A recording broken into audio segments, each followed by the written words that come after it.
my mindset changed. And I came not from a space of scarcity, but from abundance. And having a coach that supported me in every aspect, having that, that support was instrumental in just kind of turning me around.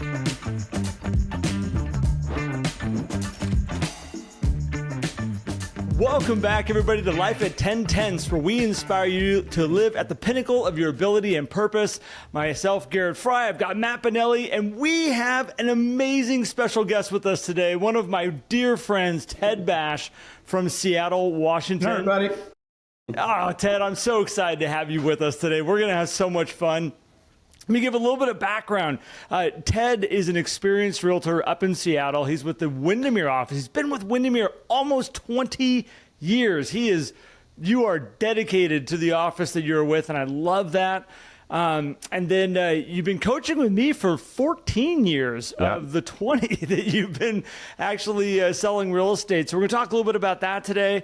But the main focus and the reason that I wanted to have Ted on, that I was so excited about doing this, is Ted is one of the most unwavering, focused on friends, relationships, connections that I've ever coached. And when we were looking at 2024 and people that were having the best years that they had or having, Ted, you almost had your best year. You were right there. Yes. But you also had so much fun in 2024 that it's like, all right, we're good. We're not splitting hairs here. We're looking at what caused that and what made that year happen for all these people. And Ted was willing to come on. So Ted, I am excited to jump in. Good morning, sir. And how you doing? Good morning. I'm doing good. Glad to be here. I'm honored, of course. But yeah, really looking forward to kind of sharing kind of where I'm at this point in my career.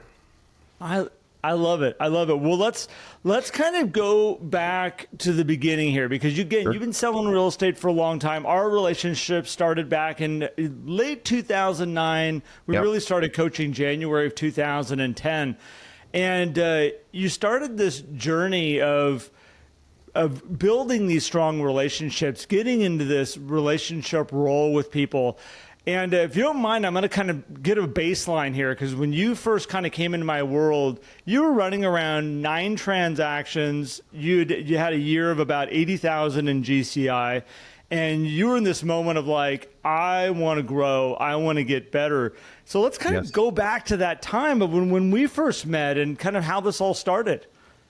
Yeah, it was late 2009. I had been in the business 3.5 years.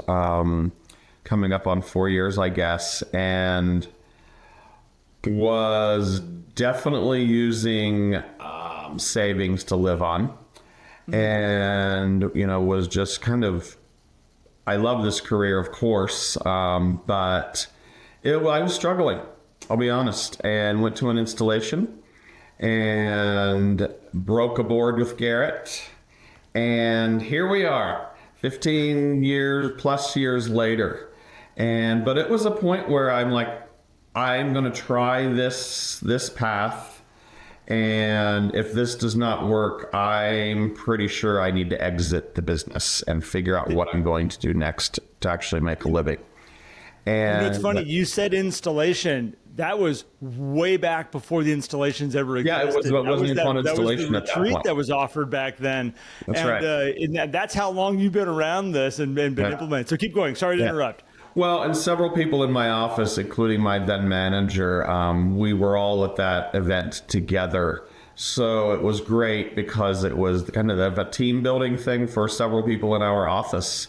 And met Garrett there and got a lot out of that event. And then spoke with Garrett there. And then I think either at the end of the year, the very first of the year, we actually got on our first, just a consult call. And it's like, I kind of like this guy, and I feel where I'm going to take the plunge that he'll add value to my life. And he certainly has. So, yeah. So, Ted, in that moment, 2009 going into 10, and if you don't mind us sharing numbers here, Garrett had shared with me prior. You had done like 9 deals. You're making about 80,000 gross commissions. Yep. Which in Seattle probably only goes so far, right? And that's just the top line too. Then you got your splits and expenses and everything. Exactly. So when you were saying like, I'm going to give it this one last try, or I'm going to go do something else, what timeline did you give yourself in like giving it that one last try? As I recall, I was probably giving myself like another 6 months or so, something like that, and kind of looking at my bank account. It's like, okay, how long can I really hang on here before I am in significant issues? So I was thinking along those lines, I believe. You know, Matt, it's interesting that you brought up, you kind of honed into that one last try, because if I look at the people that I've coached the longest, and you probably will acknowledge this also, we always say, if you're going to get into coaching, go all in, ready to do what it takes, ready to fully submit to the process, so we can say, okay, let's take our best shot at this.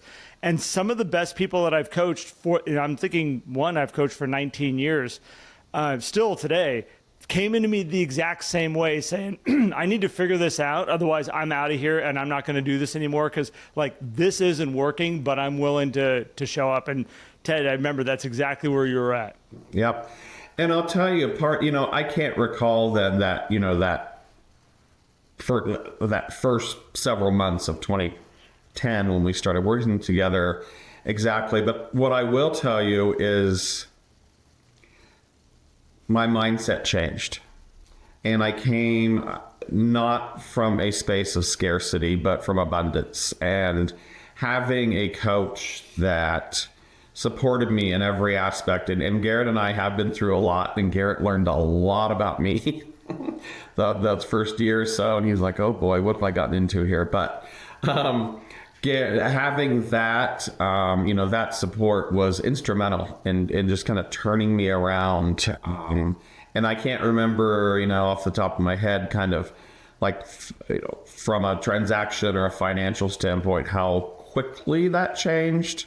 But that kind of, I wouldn't say it became relevant, but it kind of took a little bit of the back burner. I was starting to make more money, of course.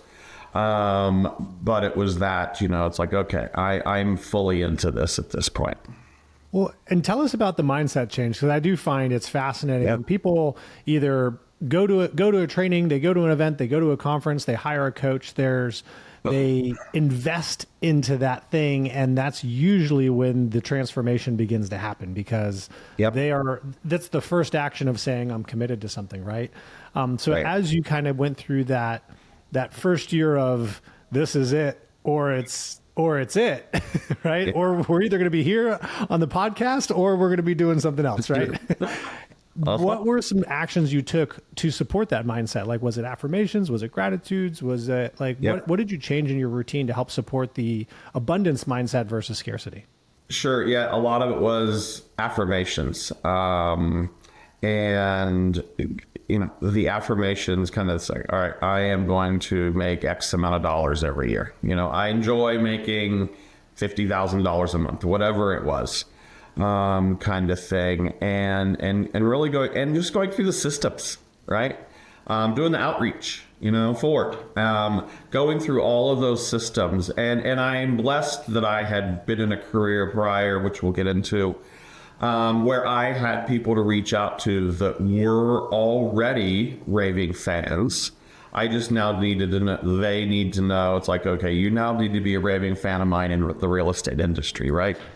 And so I was blessed there as well. And just kind of getting that, the confidence to call these people, to pick up the phone, doing the outreach, getting in front of people, that type of thing. In this, what wasn't such a new career, but it at that point, 3 or 4 years in, but it was one of those, I had advertised that, I guess, to people, but had never really solidified my new, my new career path with a lot of people. The word confidence that you said stood out to me, because when I'm remembering back to 2010, 2009, that was probably one of the biggest things when I look back at our notes, was that you did not have confidence in yourself yet, Like, you did not understand that you could do this. And then you had a lot of baggage is the right word. And I think, and this is in coaching, Matt, and we see this all the time, that a lot of times we have to kind of sift through a lot of baggage and make peace with some things that are stuff from the past that we're never going to fix. And you had a big event. We don't need to get into it, but you had a big event that I remember every single year we would hit a month and it would take the wind out of your sails. And it took me about a year, 2 years to I started to brace when we got close to that month and started doing things different with you, so that you all of a sudden would be able to kind of get through that with less and less. And then, of course, over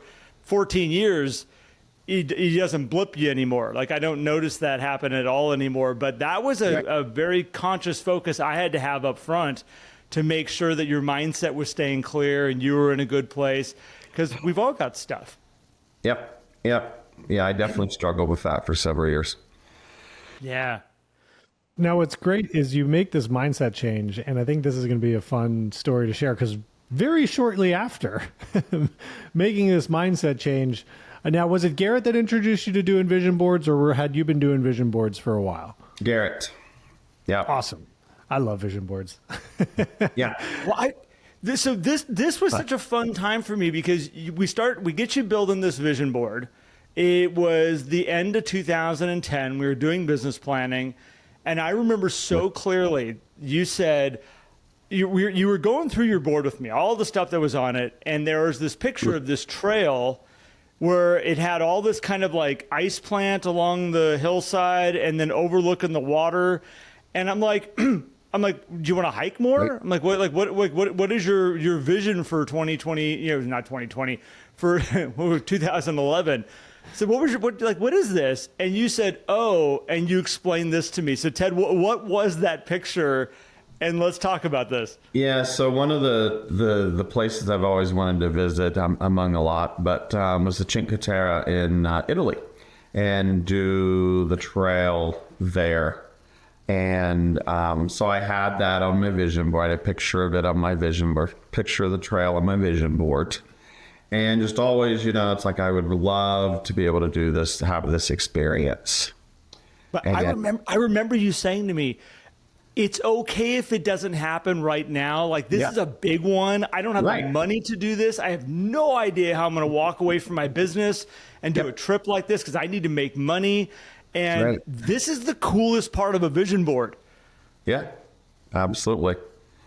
And well, before I knew it, I had friends that have told me they were going. And I can't recall the exact details, but somebody said, we're not going to be able to go at this point. And they're like, Ted, you should go with us. And it's a group of very close friends. And it just kind of came together. That following June of 2011, I guess it was one of my friends' a birthday for her. And just kind of started planning it at that point. Well, so it's 6 months after you put this on your vision board, and you're like, someday that would be cool. And then now you're on a plane to Italy. Yeah. And it was all set up for you too. You didn't even really the planning was pretty much done then. For the most part, yes, exactly. Just kind of get myself there and figure that out. And it ended up being such an incredible trip. It was one of those where part of the trip was literally not planned whatsoever. I knew I had to go from point A to point B to get back to Seattle. And they're like, you want to come to Rome with us for a few days? Sure, why not? I have nothing else going on, right? And I had not planned even to go to Rome at all, so I knew nothing about Rome, nothing. And it's one of my favorite cities now to this day. So it's awesome. Yeah. Ted, this started I remember I said, well, if you're going to go, I said, I want a picture of exactly that space or wherever. If you can find a spot similar on the trail, I wish I could pull the picture up. I've been thinking about this ever since we decided to do this interview today. I've been like, if I could find that photo from 2011. I'm still going to do deeper searching to see if I can find here, but that started a tradition that we've had for a long time now of you send me photos when you are out and about, random ones of like Ted sitting in a river, but all I see is his feet, or in the ocean, but all I see is his feet. That tradition has gone, I don't know, for as long as I've known you now. I love those photos. Whenever it's cool because it's led to today of you being able to travel a ton, and we're going to get there. But this is happening early on, right? So at this point, I got to think like you've come over okay, I'm going to stay in this phase of real estate at this point. Yeah, I think at that point I was, in 2011, I still wasn't making a ton of money, quite frankly. And I think I even dipped one of those years kind of like financially lower. But as I'm recalling now, I never got to my mindset, I never got to the point where I'm like, shoot, I need to exit this business so I can actually make a better living. That wasn't crossing my mind at that point. The confidence was there. You knew it was in you then, like, hey, okay, I didn't make what I want to make, but now I know I have the tools. I can go forward and make this happen, which, gets into the relationship part. Cause like you're incredibly great at building and maintaining, very important word there, maintaining great relationships. Yep. What were the things that you started to do as you were like, hey, these people, I've been in real estate for like 4 or 5 years. They need to be my raving fans over here and they're not yet. So what were the things you started to do? How did you focus on them in a way to build up that base? Sure. Yeah. A lot of it was just literally just calling people and setting up lunches and getting, I do a fair amount of physical mailers. And increasing or enhancing the content of those mailers so people knew it's like, oh, he knows his business, he knows what's going on in the real estate field in the Seattle area, and doing that type of work, and then getting working with a few people. I will talk about this again. I do a lot of work with the estate planning industry, and having a few of my biggest fans work with me. They then pass along, it's like, oh, here's Ted Bash. When you have an estate, you need to, and they're dealing with their colleagues, right, that are in the estate planning industry. So that again, it's the referral source at this point. They become my referral, my raving fans and referring me type of thing. So in building this business around your raving fans and your database and your sphere of influence and these people that what has been the best tool in making you not get distracted by shiny objects? We are in an industry of shiny objects. We're in an industry of you can easily have your neighbor next door to you. And I had this happen in Seattle with other agents I have coached up there, where when Zillow leads first hit the market, I had people getting super distracted and pulled in those directions. And the more I did research on it, I'm like, whoa, you're making a lot more money working with your relationships and your contacts, for the cost of doing business is so much lower to make the same amount of maybe, sales. I felt you never deviated from the relationships. Ever since we've started, you just knew your spot. How did you do that? How did you stay focused in that lane?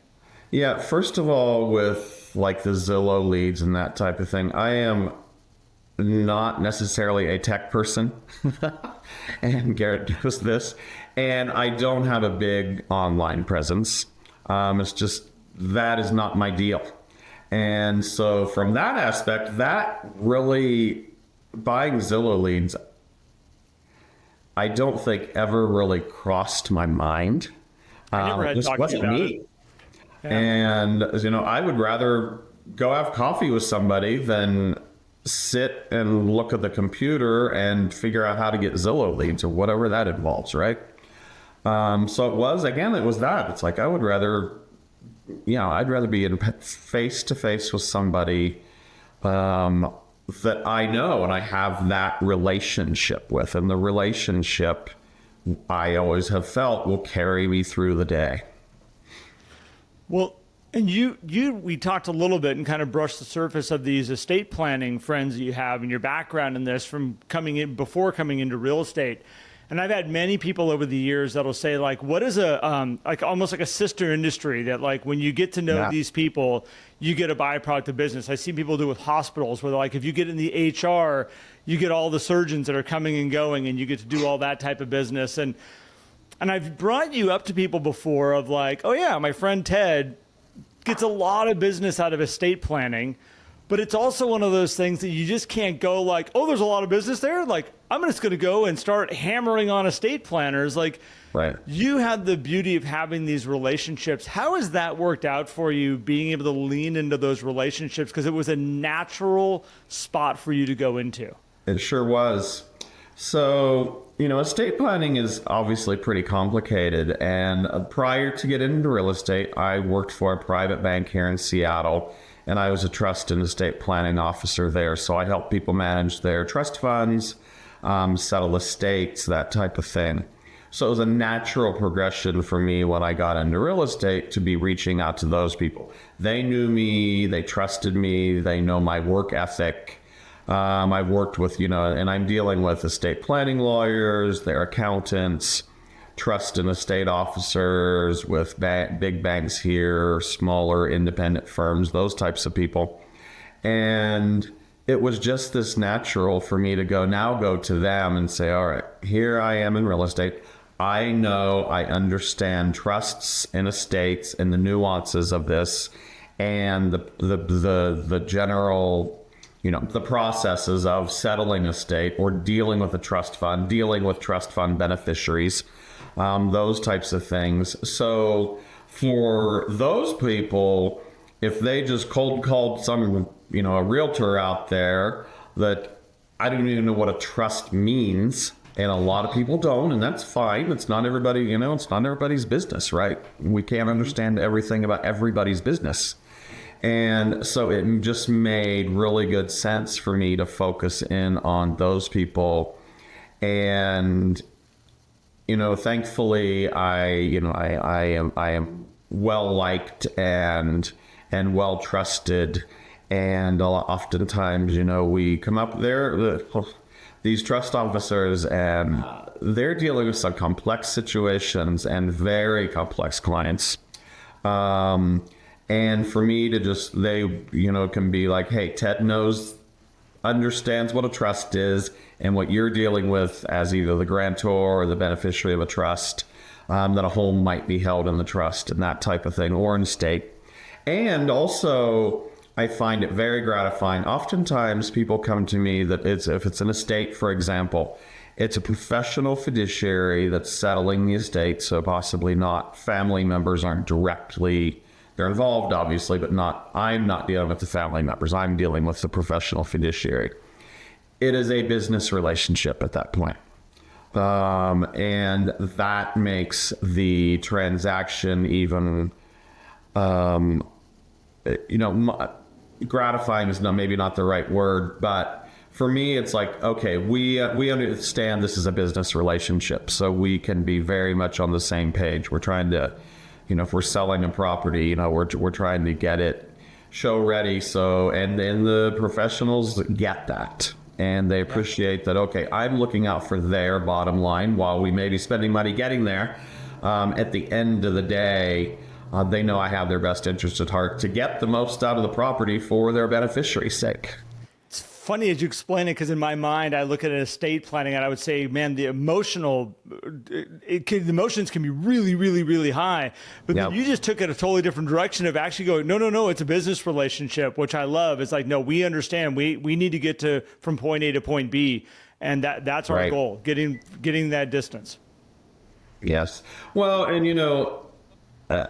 if I'm dealing with family members that are, say, like the children are settling their parents' estate, they also get that I have the empathy and I know what they are dealing with in settling an estate. And, estates can be very complex. And, if I'm a beneficiary, but I'm also the personal representative of my parents' estate, I'm often a deer in headlights, right? That client is often a deer in headlights and don't really know what to expect for the process. And I can come in, it's like, here's what from my aspect and then the real estate aspect, can kind of guide them through that process to just make it a little easier.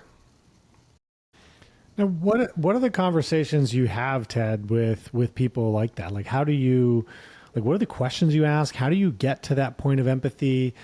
Because a lot of agents probably listening to this, like they want to be able to do that too, but it's also hard to do sometimes to figure out like, well, how do I have that conversation when I'm also just trying to get a real estate deal done here? So what are kind of some of the questions, or I don't want to use the word strategy, but I mean, some of the thought process that you deploy so that you can show up with empathy? Yeah. Part of it is kind of, going through an interview process. Where are you at? How many family members are involved here? And learning about their whoever has passed away, learning more about that person so that I can, kind of feel more of a personal relationship and kind of sense of possibly what that person may have wanted. And kind of it's kind of gaining their trust, and that, asking the right questions as far as, how long did your parents live here? That type of thing. And learning, like, okay, my sister got married in the backyard, those types of things. And then helping understand by learning those things, okay, the backyard must be a very special place if your sister got married here, right? Yeah. And kind of asking those kind of questions so that, I end up hopefully feeling, they feel for me that I'm, asking those questions that really kind of touch on their priorities in dealing with the estate. So I think this goes back to, like, you've been a master over these years of building these trusted relationships and asking questions and listening and learning. And I want to transition over here a little bit, because those relationships and those trusted, people that you've built into your world have been able to give you a lot of freedom. You do a lot of travel. You go and live an amazing life, seeing different parts of this world. And you made a comment to me, which was, those people allow you, like, they're excited for you to go and travel. They're excited for you to go live a life. And let's talk a little bit about that, because I'll put it right out here. You go to Hawaii every year for the last 5 years for a month. A month in Hawaii. Let's talk about that, because your clients celebrate you being able to go. And this is an incredible opportunity that a lot of realtors do not get a chance to figure out. Right. Yes. Yeah. It's been interesting. It's been an interesting transition to coming up with the mindset that I can go there for a month. My partner and I went to Hawaii we go to the Big Island primarily, and went there, I want to say like around 2012, maybe, for the first time. And it's the first time I had been on that island, and just really kind of started to feel a connection there. And 2019, I believe, we were there. Then we stayed in a particular house. Really liked that place. We were fortunate enough to go the next year, and we stayed like maybe 2 weeks. Started out like 5 days, and then the following year, like 2 weeks. Well, then the laws in Hawaii for short-term rentals were changing. And we had reserved like the following January for 2 weeks. The property manager called me, and she said, well, listen, the laws here are changing, and the specific area where you are at, it's more agricultural because it's kind of farmland where we're staying. They're changing this so that you cannot rent here for under 30 days, under a month. You were forced into it. Yeah, we were. Absolutely. And she was like, okay, so the people following you have bagged out because they were also going to be there 2 months or 2 weeks. And she's like, I'm like, wait a minute. So are you telling me if we take their 2 weeks in addition to our 2 weeks that maybe we could stay there and that would, satisfy the... She's like, well, actually, yes. And so John, my partner, and I talked about it, and we're like, what do you think? I mean, this is a big plan. It's be gone a month. And we both kind of came to the conclusion, guess what? If we work this hard enough and plan well enough, let's do it. And if something comes up, well, it's only a 6-hour plane ride away to get back to Seattle if one of us needs to come back for work for some reason. Well, we started doing that in, I believe it was 2020. We're not staying in the same house anymore because the owner moved into it full time, unfortunately. But we've still kind of made that happen. And I this year, for example, I work when I'm there. John works when we're there. And we have just made it work for us. And of course, I'm not on the ground here in Seattle. But this year, for example, while I was there, during the month of January, I got 3 properties in contract. And both buyer and sellers. And, it worked out. And yes, and, I've also come to the conclusion, guess what? If I want to have this kind of a lifestyle and be able to do something like this, yes, I will be paying somebody on this end to help me out, and we figure whatever out that compensation might be. And heck, to me, it's worth it. And it varies on how much we work, and is it always fun and games? Not necessarily when I'm sitting, and trying to negotiate a transaction or whatever that might be, or learning that, oh, guess what? You're in contract, but now the dishwasher hose exploded in the house you're in contract on.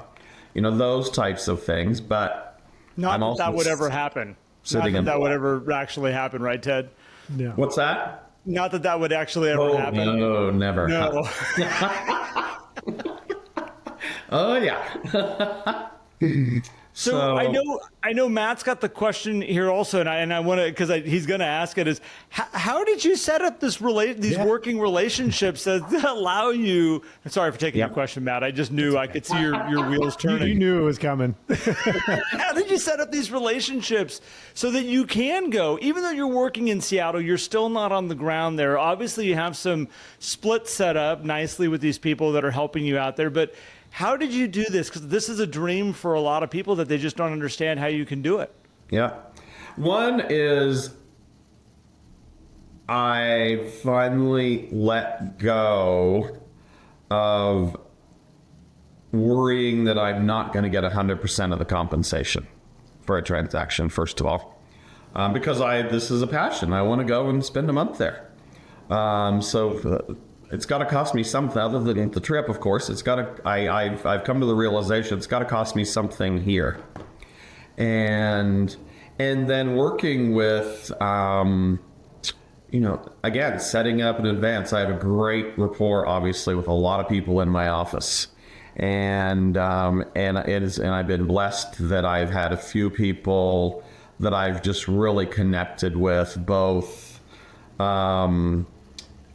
understanding that we're very much similar in kind of our professional approach with clients, that type of thing. So those are the people that I gravitate towards, and them towards me for coverage when people are out of town. When we go out of town, naturally, of course, in real estate, it's like the best way to get business is to plan a trip. And we all kind of realize this, right? But just kind of building that rapport with my colleagues in the office, it's like, okay, I know, there are people I can definitely depend on as long as they're in town as well, that can make the time and help out. So this isn't managed with a team that you run that specifically work for you. This is all managed with fellow agents inside the office, right? Absolutely, yes. I do not have a team at all. That's awesome. The other side of the structure of this that I'm curious about too is the mindset side. Now, going into this, you had like a decade of like really leaning into abundance, but I think another thing that realtors face is the fear of, well, but I have to be the one working with the clients. The clients want me. So how did you get over that hurdle? And also, how do you prepare your clients for, I'm going to be in Hawaii for an entire month while you are closing on homes, searching for homes and all of that? Yeah, that took a while for me. It's like, I can't be replaced, right? And so kind of coming up with the mindset of, well, Ted, guess what? As good as you are, Jeff can probably handle this client as well as you can, quite frankly, right? But it's that key of knowing that person well enough to know, okay, that person is the caliber of person. We are very similar, that type of thing, and just kind of letting it go. And it came, as I'm recalling, it kind of would come in, small steps, I guess. If I'm going to be gone for a weekend, somebody filled in showing properties, that type of thing. And then the other part is just the knowing, when I'm going to be gone, when I'm planning very far ahead, as far ahead as I can, kind of thing, and talking to my clients whom I'm going to be working with during that time, and just let them know as far in advance, just so you know, I'm going to be gone from these dates to these dates, and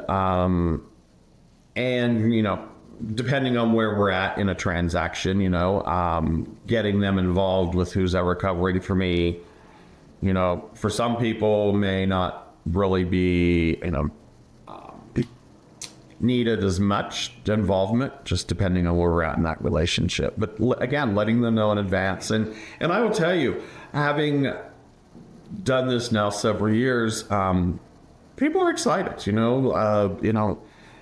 people understand that, guess what, by January in Seattle, people want to get out of town, to find some warmth maybe. So if I say I'm going to Hawaii, it's like, oh, good for you. People are generally pretty happy that you're getting out of town. There's two sides of this too. We watch people all the time that don't have the relationships built with their clients. They're working with very much strangers, or on the verge of still being strangers. And then they're like, well, I'm going to go out of town on vacation. And the people are like, well, who do you have that can take care of me? Because we're not necessarily attached to you. We need help with real estate. When you build these relationships, they're not looking to try to replace you. They're happy to know that you're still going to be a part of this, and you have a colleague that's coming in that you trust, and because they trust you, they also trust this colleague. Right. And now it's like, okay, we're still getting taken care of, and Ted is still here overseeing it, knowing what's going on and making sure this is being done right. That level of trust is where I see this freedom has come for you. And I have a theory. You had mentioned take a vacation, you get more business. My theory around this, and it's been for years, is because your energy is more attractive, because you are more excited, because you're going to go do something fun that actually makes people go, I'm attracted to Ted's energy right now. I don't know why, but hey, we should list our house. And all of a sudden they're moving towards you. I'm pretty sure that's how it works. Exactly. Makes sense. Yeah. I would agree with that too. And I think what's interesting, you highlighted, Ted, too, is like, you didn't just go for a month and that was the first test. You kind of built this up. Okay, let me go away for a weekend, see what happens. And then it comes to the point where now you have a process. So instead of you just saying, hey, clients, I'm going out for a month, and them saying, well, okay, well, what's going to happen? You're saying, I'm going out for a month, and here's everything that's going to happen. And that's not coming for a little while now. But they already have this clarity of there's a process associated with this. You're not leaving them right there, because I find that a lot of agents will call their clients like the day before they're on vacation, like, by the way, I just want to let you know, I'm going to be out of town for 2 weeks. Right. Like, you're just telling me now? Yeah, exactly. So you've developed a really awesome process on this. So kudos to you. I'm sure that really weighs in for your clients to be, one, excited for you to go, and then also excited for you to return and be like, yay, Ted's back too. And we get to continue working with him, or just celebrate because we closed while he was away. Right. Yeah. Yeah. And that is it's interesting you say that, Matt, because there was certainly a time when, I don't want to tell them I'm going to be out of town, and I've, for the most part, I've gotten over that. And it's like, no, they need to know well in advance, and we figure it out as we go along what the best course of coverage is, depending on where we're at. So now that you've figured this out, let's jump to 2024 here. So 2024, and it's funny, in my mind, I was thinking you had your best year ever, and then you're like, I was just off of my best year ever when it comes to GCI. But you did a 496,000 GCI 2024. You went to Hawaii for one of those months, and you went to Africa for another month. Let's talk about this, because this was a big one for you. This is life list, checking off major boxes, accomplishments, trip. So tell me about Africa. Yeah, absolutely. So while going to Italy was on my life list, going to Africa was on my life list before I ever knew what a life list was. You know, when I was a kid, I had cousins that were missionaries in Africa, and I just always had dreamed about going to Africa. And this is one of those where it's funny. It's a group. I went with a group of friends, 10, 11 of us in total went. They had been planning this, and somebody they were trying to get to go could not go. And several months prior, they invited us to go. My partner could not go, but I went. And it was incredible. The trip, the tour itself in 3 countries was a 21-day tour. And then, you know, the only thing I had to do was get there and back. So I was gone a month with travel days, and it was fantastic. And I will tell you, having done Hawaii, I knew it's like, okay, I know I can figure this out for coverage, even though I obviously will not be as connected as I am when I'm in Hawaii. But it was so passionate about always wanting to go to Africa that I did not think twice about committing to going. Literally did not think twice. And it was like, I'll figure it out. And sure enough, oh my gosh, I went last June, and I was wildly busy leading up to going, and had, I think, 3 listings that were in the works while I was leaving, you know, while I was gone, preparing to come on the market. And one kind of came out of the blue because it was supposed to be done months prior, and it never got there. So at any rate, it worked out great. I had really good, solid coverage here on the ground. I did not work while I was gone on this particular trip. I checked in, you know, I was checking emails and that kind of thing periodically, but really didn't check in for the entire time. And it was a trip of a lifetime. It was absolutely amazing. Well, That's again, so cool. that's not an easy flight home. That's not like Hawaii, like you said earlier, like, if we just got to fly back, it's a 6-hour flight, no big deal. You're in Africa. You're there. You're not coming out. Like, Totally different time zone. I mean, Hawaii is a different time zone, but a bit closer to Seattle than to where I am. But yes. Africa, forget it. Like, you're on the other side of the earth. And you had the structure in place. I think it was so cool is you also went from Hawaii, and like you just did a month, and then you're doing another month, and business was prosperous. Yeah, it was. Yeah, it was. And having the coverage that I had, like when I returned, I did not skip a beat. And that's a good question, because a lot of people worry about coming back, and like we hear all people, oh, I got to play catch up for like 1-2 weeks. But with your system, you're able to come back and plug right back in. I was, absolutely. Yeah. And with the confidence that, you know, guess what? They did just as good a job while I was gone for me that I would have done myself, you know? And I got great feedback from my clients or the people that covered for me. That's awesome. So all of this works because you are so amazing at creating trusting relationships, whether it's with your clients, whether it's with your partners in your office, whether it's with business partners when it comes to the estate planning. Like, I feel like what's given you this freedom is people trust you and you trust them, and that's only built through solid quality relationships. Right. And a lot of people don't take the time to build that. They don't take the time to build it in their database. They don't take the time to build it in their office. They show up, they do a job, and they're out. And if I were to ask them, like, who could cover with you, for you when you want to go on a trip, and they're like, I don't really have a person. Right. Yeah. Like, you have built a team, even though you don't have a team. Now, I have another question for you, which is, to come back from a month away, fully checked out, and not skip a beat and jump back in, what do you have for automatic marketing going out and staying in contact with people? Because if you're in Africa, you're not necessarily picking up the phone and making phone calls. You're probably not writing notes. You're definitely not doing lunches with people. You're not doing real estate reviews or market impact reports. How did you do it? How did you stay in contact with them while you were gone? Yeah, I had worked with our marketing person in the office to have a couple of, as I'm recalling, a couple of postcards that could go out in the mail while I was gone. And that was really kind of it.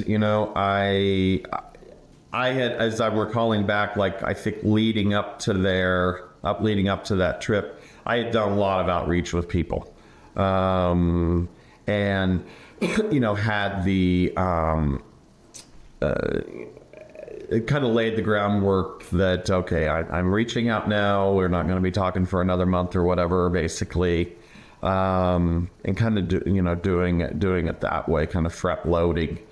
And then kind of the same at the end, on the back end, checking in with people when I got back, that type of thing. A couple of mailers went out while I was gone. It's really about all you need. If you've got good relationships, a couple mailers while you're gone, and you are right, because we did front load. I kept saying, all the stuff you're not going to be doing, see if you can front load as much as you possibly can and make those systems happen. And what I remember saying to you is, I want you to go and not regret anything while you're on the trip, saying, I wish I would have done this. I wish I would have. Right. When you get that front loaded activities going, you get to go and fully check out, which is what you got to do. Yeah, exactly. And again, I don't do a ton of online, that type of stuff, but as I do have one thing that goes out a month, and that was, of course, set up, ready to go. So if anybody does do, a lot of online marketing, that type, however that looks, you just plan it, right?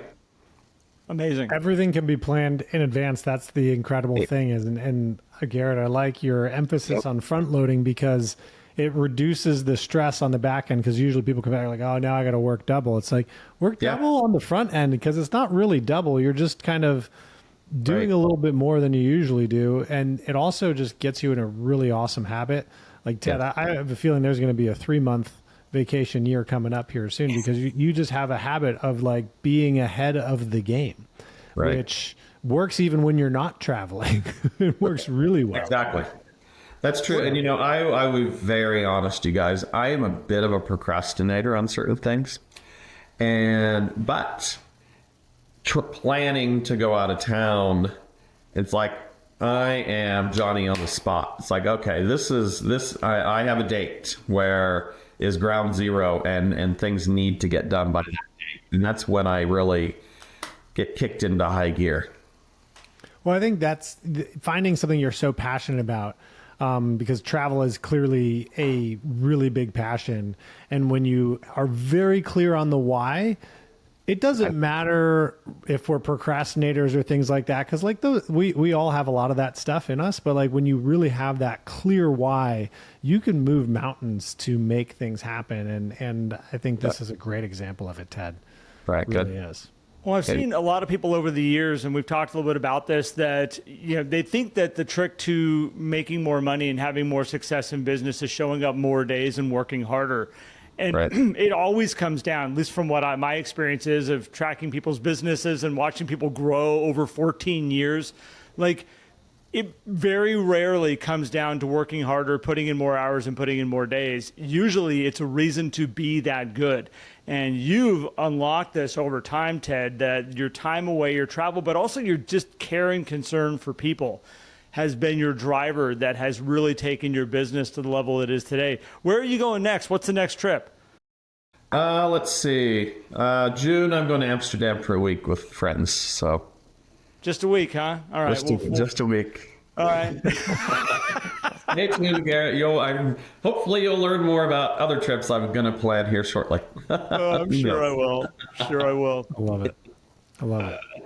Well, Ted, this is amazing, man. I mean, what if you had like one piece of advice for someone who wants to just get started on that path, or somebody who does have a passion for travel or things that would remove them physically from their business? What would be like the first thing they want to consider in setting that up? So maybe even if it's 2 or 3 years from now, they're in a place where they can comfortably do what you're doing.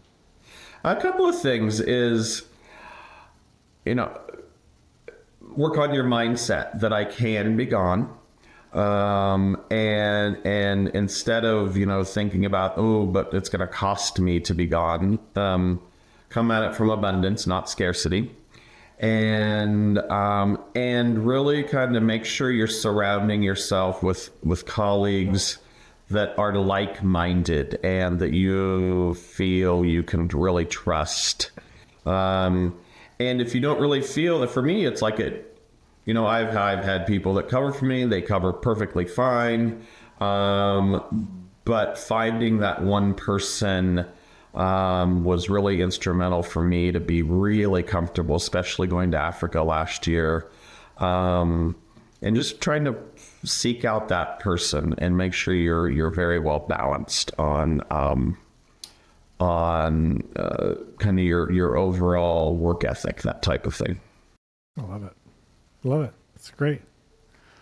Well, to kind of wrap this whole piece, Ted, is there anything else that you'd want to share? I know that I want to talk to you briefly here about, our 14-year relationship together, because obviously we've been through a lot together. But is there anything else that you want to share about your business or how this has worked for you? Or no, one of the things for me, again, this is a hard business. And it can be all consuming. And when it gets all consuming, it can be, and you have, something happens, it can be also defeating at times. And for me, what really keeps me going is I love the business first and foremost, but it's really and what does this business give me in life? And if I was sitting doing trust officer work again, I doubt that I could really effectively plan to do the things I plan. So what does this business really give me? It gives me flexibility. That's obviously important. Flexibility in there are certain marketplaces where when you apply a professional real estate background to it, you can make a lot of money. Seattle is one of those marketplaces that if you show up and you put yourself all in on it, like the opportunities there are quite tremendous. A lot of the bigger cities are that way with a very limited amount of transactions. You can make a very good living.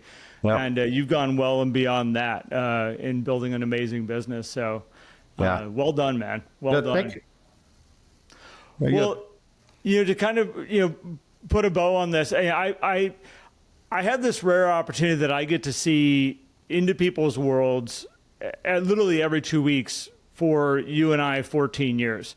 Get to go on a journey with them, get to learn all about them. And Ted, I want to say thank you for letting me be on this journey with you and being able to see all these aspects of your life and how vulnerable you've been with me over all these years.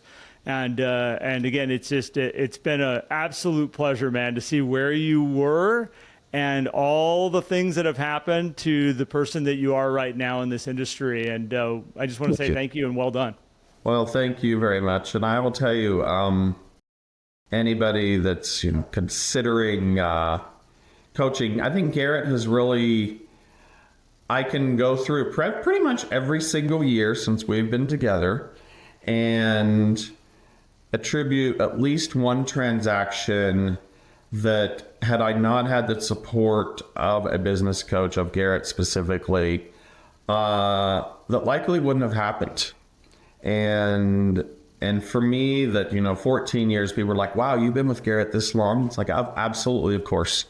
And because I can go through that and just having that, it's one thing to talk to colleagues, talk to my partner about life in general, my business, but it's another to have Garrett sitting, there that knows me very well at this point.